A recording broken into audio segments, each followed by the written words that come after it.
नमस्कार भाइयों एवं बहनों, स्वागत है आपका आज इस एक नए वीडियो में। आज हम आपको बताने वाले हैं शिव जी के 12 ज्योतिर्लिंगों के बारे में। जैसा कि आप सभी जानते हैं, हमारे पूरे भारत में और विश्व के कई कोनों में भगवान शिव के बहुत सारे मंदिर बने हुए हैं।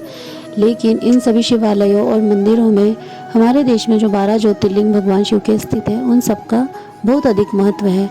तो आइए हम आज आपको बताएंगे 12 ज्योतिर्लिंग कहाँ कहाँ पर है और इनके क्या महत्व है।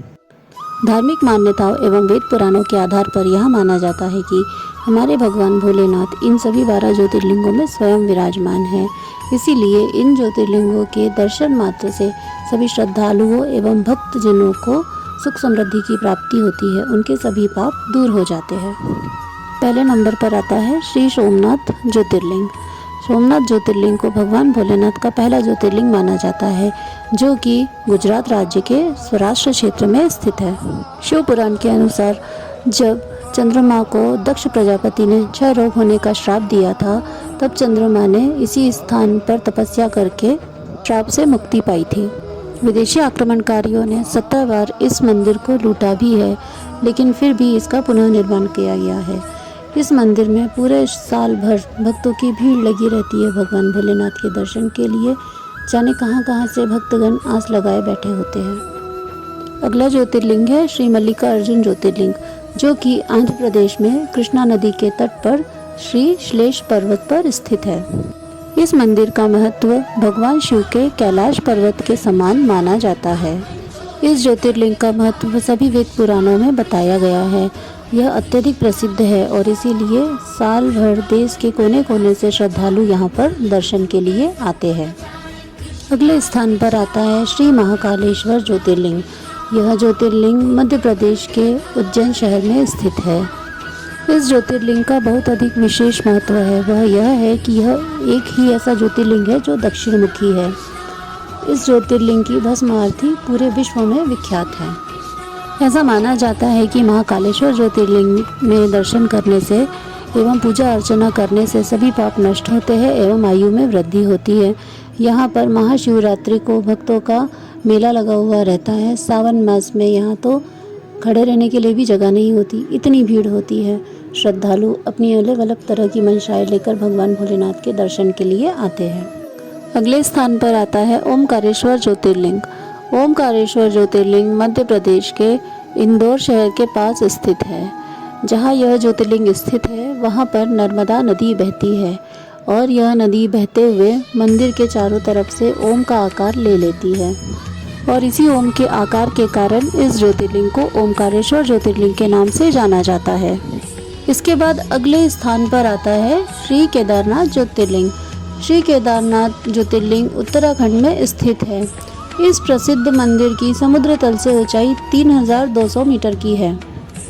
इस मंदिर में दर्शन मात्र से कैलाश के समान फल की प्राप्ति होती है। इस मंदिर के कपाट सिर्फ गर्मियों के टाइम पर खुले होते हैं। मई से लेकर के नवंबर दिसंबर तक का समय बहुत अच्छा होता है, तभी आप इस मंदिर में दर्शन के लिए आ सकते हैं। सर्दियों के समय में भारी बर्फबारी के कारण मंदिर के कपाट बंद कर दिए जाते हैं। धार्मिक मान्यताओं के आधार पर पांडवों ने इसी मंदिर में पूजा अर्चना की थी एवं यहीं से उन्होंने स्वर्ग के लिए प्रस्थान किया था। अगले स्थान पर आता है महाराष्ट्र का भीमाशंकर ज्योतिर्लिंग। श्री भीमाशंकर ज्योतिर्लिंग सह्याद्री पर्वत पर स्थित है। भीमाशंकर ज्योतिर्लिंग को मोडेश्वर महादेव के नाम से भी जाना जाता है। इस मंदिर के विषय में यह मान्यता है कि यहाँ पर जो भी भक्तगण, जो भी श्रद्धालु सुबह सूर्योदय के समय प्रतिदिन भगवान के दर्शन करता है, उसके सातों जन्म के पाप धुल जाते हैं।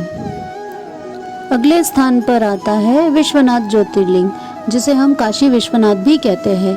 यह उत्तर प्रदेश में आता है एवं इसे सप्तम ज्योतिर्लिंग के नाम से भी जाना जाता है। काशी विश्वनाथ ज्योतिर्लिंग के प्रांगण में पूरा वर्ष भर भक्तगणों की भीड़ लगी रहती है।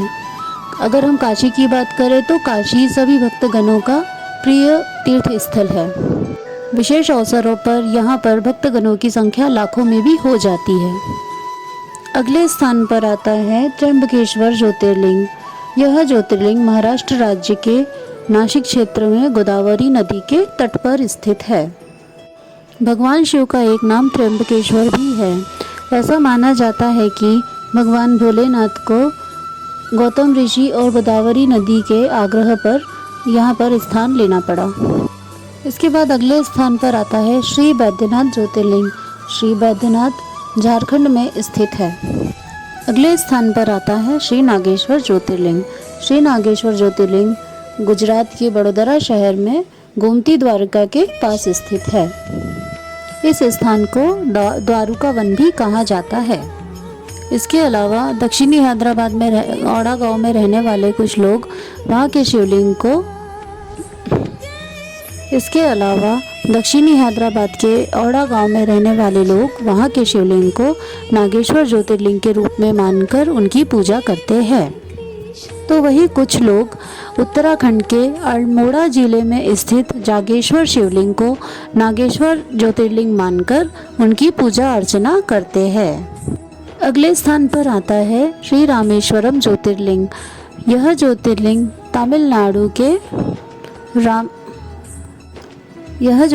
तमिलनाडु के रामनाथम जिले में पड़ता है। भगवान रामेश्वरम का यह विशालकाय मंदिर समुद्र तट के एकदम पास में स्थित है।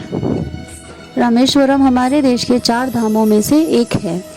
यह ज्योतिर्लिंग मन्नार की खाड़ी के पास स्थित है। रामेश्वरम के पास में भगवान श्री राम का भी एक बहुत प्रसिद्ध मंदिर स्थित है। अगला ज्योतिर्लिंग है श्री घृष्णेश्वर ज्योतिर्लिंग। यह भगवान भोलेनाथ का 12वां ज्योतिर्लिंग है, जो कि महाराष्ट्र के औरंगाबाद जिले में आता है। औरंगाबाद में इस मंदिर के दर्शन के लिए, इस ज्योतिर्लिंग के दर्शन के लिए दूर दूर से श्रद्धालु बड़ी उम्मीदों के साथ आते हैं। यहाँ पर भक्तों की भारी भीड़ लगी रहती है। अगर आपको यह वीडियो पसंद आया हो तो वीडियो को लाइक कीजिए, चैनल को सब्सक्राइब कीजिए। धन्यवाद।